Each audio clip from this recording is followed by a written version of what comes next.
உம்மை நம்பி வந்தேன் நான் வெட்கப்படல உந்தயவென்னை கைவிடல வெறும் கையாய் கடந்து வந்தேன் இரு பரிவாரங்கள் எனக்கு தந்தீர் வெறும் கையாய் கடந்து வந்தேன் இரு பரிவாரங்கள் எனக்கு தந்தீர்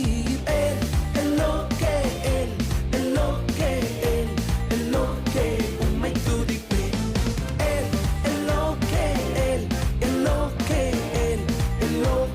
உம்மை துதிப்பேன்.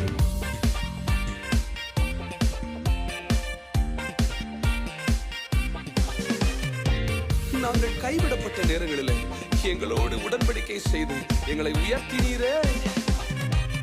காயப்பட்டு நின்றேன் கண்ணீரில் சென்றேன் கலங்கின எனக்காக இறங்கி வந்தீர். காயப்பட்டு நின்றேன்